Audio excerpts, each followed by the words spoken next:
कभी कभी हम जीवन में ना हार मानने लग जाते हैं। तो मैं आप लोगों को अपने लाइफ की एक बहुत इंटरेस्टिंग घटना बताता हूँ। आज तो सब कुछ है लगभग जो होना चाहिए जीवन के लिए, है ना, सुचारू रूप से चलाने के लिए। और 3-4 दिन से बुखार बस आ रहा है और जा रहा है, आ रहा है और जा रहा है, ठीक है। उसे भी शायद साथ में रहना है। तो बैठे बैठे वो घटना याद आई कि कभी कभी ना हम लोग हार मान लेते हैं जीवन में चीज़ों से। और मेरा नेचर थोड़ा सा लग रहा है मेरा नेचर हमेशा से ईश्वर की कृपा से या गुरु कृपा से ऐसा रहा है कि ज़्यादा ना, मतलब मुझे नई चीज़ें ट्राई करने की आदत है।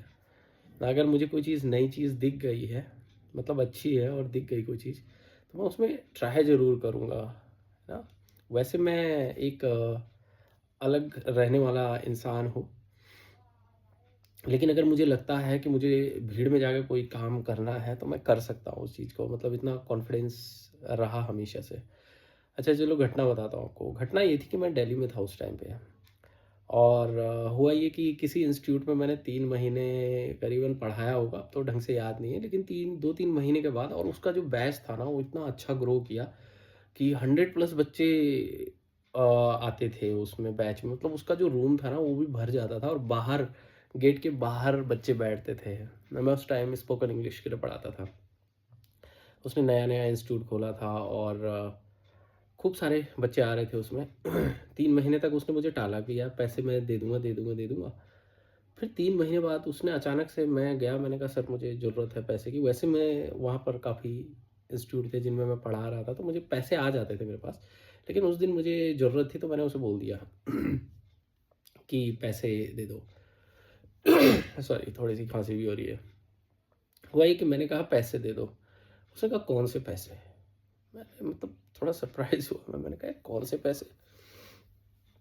मैंने कहा ये जो 3 महीने पढ़ा है उसको, उसके पैसे। मतलब इस दुनिया में मतलब अजीब-अजीब किस्म के लोग होते हैं ना। सामने-सामने मतलब बोल दिया उसने। और वहाँ मेरा कोई मतलब बैक थी नहीं कि मैं उससे झगड़ता। हरियाणवी था वो और मुझसे दुगना 3 गुना रहा होगा। दोस्त उसके इसी तरह के गुंडागर्दी वाले सारे। तो मैं भी वहाँ से चुपचाप निकल लिया। शाम को बच्चों को ये बात पता चली, 1-2 को मैंने डिस्कशन किया। तो सारे बच्चों ने कहा कि सर एक काम करो कि हम आपके पास आ जाएँगे सीधे ही।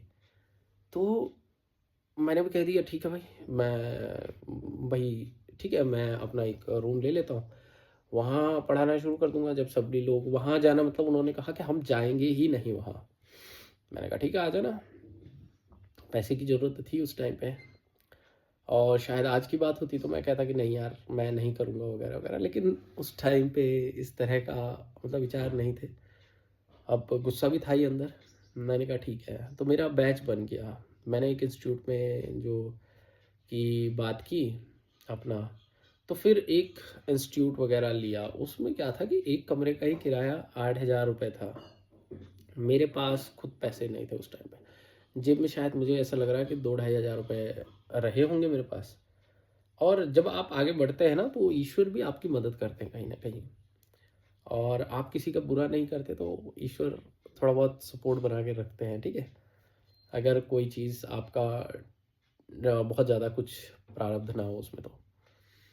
तो हुआ ये कि मैंने इंस्टीट्यूट में वो बात भी कर ली, बाद में 8,000 रुपये भी देने हैं उसको और 2,500 मेरा किराया था, 11,000 समथिंग हो रहा था। और 2010 की बात होगी, बहुत ही अच्छा अमाउंट माना जाएगा ना। आज के भी उसमें 10-12 हज़ार रुपये रूम का रेंट देना काफ़ी मुश्किल काम हो जाता है। और मैं अकेला ही था, 12th पास था उस टाइम पे, स्ट्रगल तो चल ही रहा था। तो हुआ ये कि मैंने बच्चे बुला दिए दूसरे दिन कि अच्छा आ जाना आप लोग। और बहुत ज़्यादा आइडिया नहीं मुझे चीज़ों का। जब सारे लोग आ गए दिन में, तो मुझे ऐसा लग रहा कि गर्मियों का ही टाइम रहा होगा। और जब बच्चों ने कहा कि सर पंखा नहीं चलाया आपने, उन्होंने पंखा चलाने के लिए बटन दबाया तो ऊपर पंखा ही नहीं है, ठीक है। जब पंखा नहीं है तो मेरे पास बचे हुए कितने हैं, 2500 रुपये। उसमें से शायद 1200-1400 रुपये का जो आया होगा वो पंखा भी आ गया उसमें, ठीक है। और फैन तो लगाते लगाते बच्चों को कहा भैया आप अगले दिन आ जाना। बट ये हुआ कि 1 महीने में मतलब बच्चों की जो भी मेरे पास हुआ, मतलब इतना अमाउंट हो गया कि मैंने मतलब किराया भी दे दिया होगा, घर का भी, रूम का भी वगैरह, अपना खाना-पीना, और फिर आगे चल के वहाँ पे 2 टीचर्स भी रखे थे मैंने, है ना? उन्हें भी 14-15 हज़ार रुपए की सैलरी वगैरह इस तरह का बन जाता था पैसा, अपना भी थोड़ा बहुत बन जाता था इंस्टीट्यूट से, और बाकी मैं बाकी जगह पढ़ा ही रहा था। तो जब हम स्ट्रगल कर रहे होते हैं ना, उस टाइम हमें खूब एन्जॉय करना चाहिए। उस स्ट्रगल में ना घुस जाओ। जो हमारी कई बार अ, हम रोने-धोने की आदत बना देते हैं कई बार। मैं देखता हूँ बहुत सारे लोग ऐसे होते हैं कि वो रोने-धोने में ज़्यादा टाइम बिताते हैं। देखो भाई, सिंपल सी एक चीज़ है लाइफ़ के बारे में, कि लाइफ़ के बारे में किसी को नहीं पता। और जो लोग साधना में होते हैं, ठीक है? और चीज़ें होती हैं, गुरु आज्ञाएँ भी होती हैं, सपोर्ट मिलता है, चीज़ों का सपोर्ट मिलता है। लेकिन लाइफ़ हमेशा अनसर्टेन ही रहती है। उसमें एक ही चीज़ कॉमन आपको रखनी है कि आप जिस पॉइंट ऑफ टाइम पे आप जी रहे हैं, ठीक है? अगर आप अभी दोपहर हो रही है, तो दोपहर में जी रहे हैं, तो आपको दोपहर का आनंद लेना है। अब अगर उसमें आपका स्ट्रगल है, लिखा है, तो आप स्ट्रगल का आनंद लीजिए। खूब पढ़िए, अपनी बॉडी को इतना थका दीजिए पढ़-पढ़ के, ठीक है? तैयारी के दौर पे, कि दूसरी चीज़ का आपको ज़रूरत ना पड़े। आप किसी किसी भी फील्ड में हैं आप, आपको उस फील्ड में पूरा घुस जाना है, स्ट्रगल के आनंद लेने हैं, जीवन का भरपूर आनंद लेना है आप जिस मोमेंट में हैं। शायद आपको कुछ मोटिवेशन मिला होगा। मिलते हैं अगले वीडियो में। हरि ओम।